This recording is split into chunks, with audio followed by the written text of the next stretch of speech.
Okay, so I'm going to tell you to do this now. And what am I going to tell you to do now? I am going to tell you probably one of the most important things you'll do for the late fall and winter time is to get a soil test. And why is that? It's because it helps us create a game plan. You've got to do this. I strongly recommend it. Otherwise, you're just shooting blind. So that's what today's video is going to do. We're going to talk about liming, soil tests, and pH. So hold on.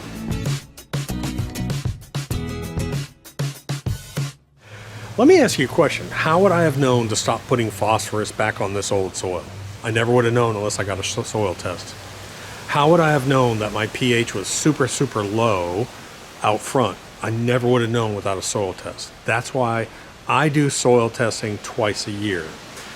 Golf courses do soil testing all the time to see what they need and what they don't need, what they need to stop doing and what they need to do. I'm just telling you, get a soil test done. Start right now. Start off with twice a year on your soil testing, and then you can drop it down to once a year. I cover a lot of this in the Bermuda Lawn Guide. It's free, so make sure you get the Bermuda Lawn Guide. I link to it down below. I link to just about everything. I'll link to the soil sampler I use. The winter time is the best time to work on your soil pH. I don't like to do strong pH adjustments during the growing season. I just don't like to do it.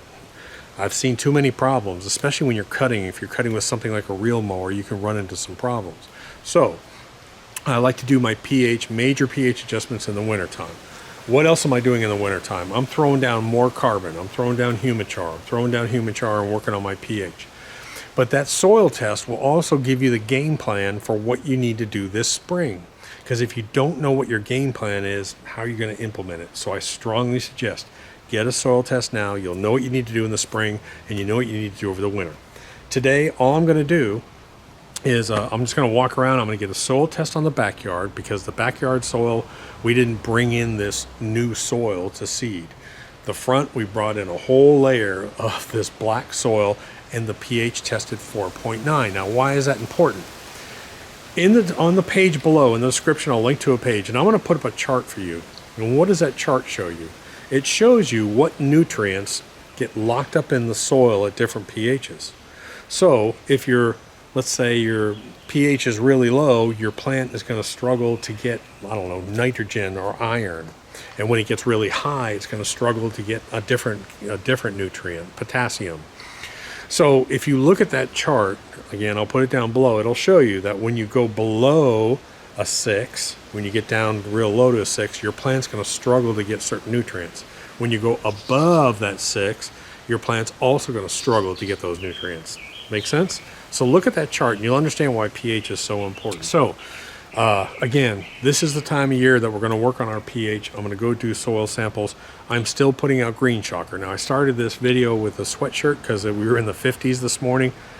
The 80s are gone for us, I guess, because look at the 10-day forecast and I'm all 70s. The high is 72 for the week mainly. So this is a good time. Your lawn is going to go into a stall period. If you want to put out a little bit of green shocker, which is all fast release, you can put out, I'm still putting out green shocker. And then when it gets really cold, I'm just going to shut everything off. But do not this is not the time to be putting out slow release fertilizers if you have a warm season lawn. If you have a cool season lawn, yes, you can throw down green shocker constantly. Every week, just put it out at the bag rate, for about 3 or 4 week period and then stop and you'll be good to go. So I'll do the soil test. I'll show you how I do that, and let's go. So this is going to sound a little stupid to you, but grab 2 paper plates, and I've got an F on one, and I've got a B on another, front and back. And what I'm going to do is once I take my soil sample, I'm going to let them dry out, put them in the sun and let them dry out because you want to send it dry. You want to pull out any kind of organic matter or rocks out of it, and then you'll bag it up and send it off. Now you can do it at your extension office. I use Clemson University because it's easy, it's quick, it's cheap. I'll link to the form for Clemson down below if you want to use them. You just fill it out, put a check in, $6 per sample, and send it off to them. And usually in about 15 days, they send you an email with a report showing you what it is. So what am I going to use? What I'm going to do? Now I've learned this little trick. All I'm going to do is, now I have a soil probe, and I'll link to this one. I love this thing. And all I do is I just go down in the soil. I'm only going to go down about that deep. That's all I'm going to go. And all I want really get rid of that top little piece, and I'm going to get rid of this bottom little piece, and I just want this section right here is all I want. Now, go up to a bucket. That's all you do. And so I'll collect, I want about, 3/4 of a cup to a cup of material. Randomly pull, get rid of the top, get rid of the very bottom. Okay. That's it. That's all I do.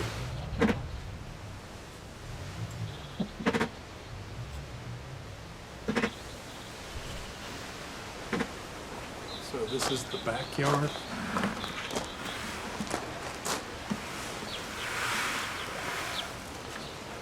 That's more than enough. So I sort of mixed it up, and I'll just put that plate in the sunshine, let it dry. I'll package it up, ship it off.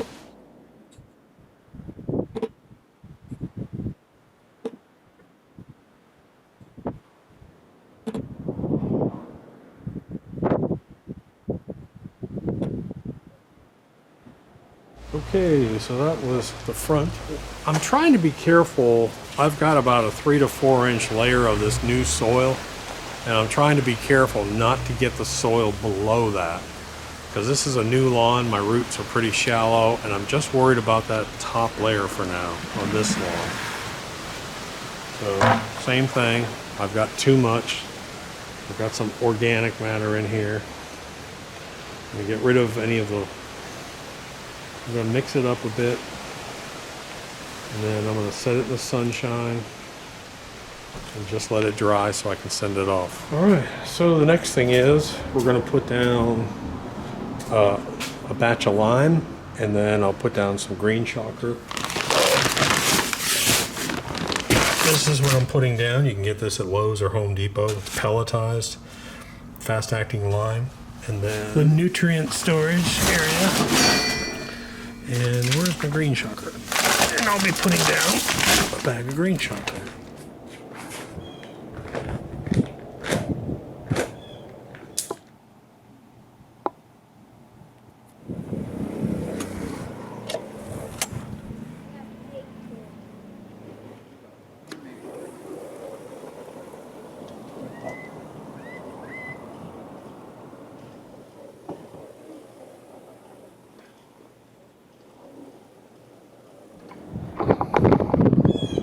Okay, so now I'm putting out lime. I've opened up my holes quite a bit because it's large, and I want to put the whole bag out on the front.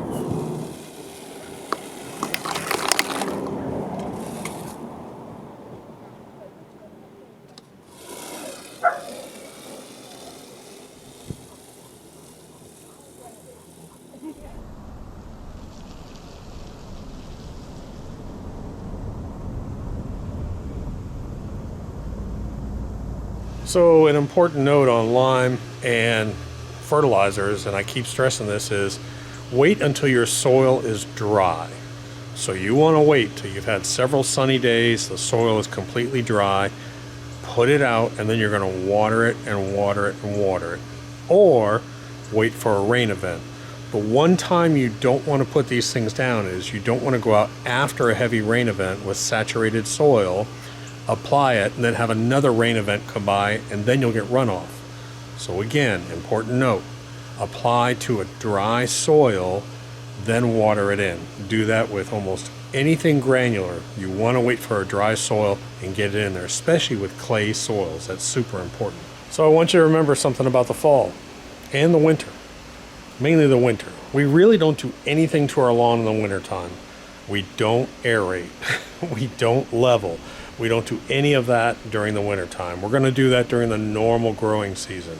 The wintertime, we let our lawn rest. Now, we will do a jumpstart program, and we will be doing pre-emergent at the end of winter, right before the spring starts. So it's important. I'll be putting out a new Bermuda Lawn Guide for 2022. If you're not on our email list, go to the website below and look for this. It says email sign up. Now, we don't market through that. It's not like you're going to get an email from us marketing. All it does is it puts you on a list. I send out 4 emails a year, and anytime I post a video, it'll send you a email saying, hey, this idiot's posted a video. So make sure you sign up for that. As an example, when Green Shocker came out, that's how I notified people. I didn't tell them anywhere else. And it's just a good little list to be on. And that's about it. So I'll see you in the next video. Doc. I don't know what it is, but you get to watch it.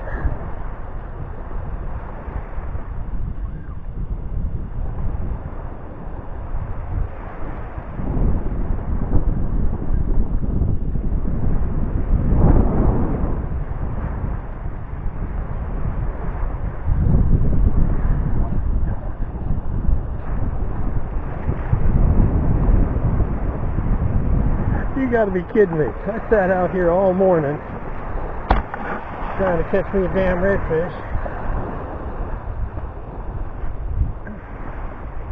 Holy cow. He hit it as soon as it hit the water. Not that big, is it? Man, what a nice fish. What a beauty.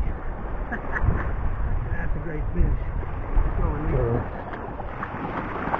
Thank you, buddy. Pretty tail, everything.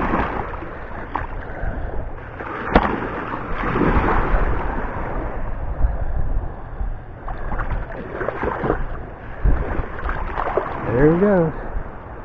Dude, that was cool. That was cool.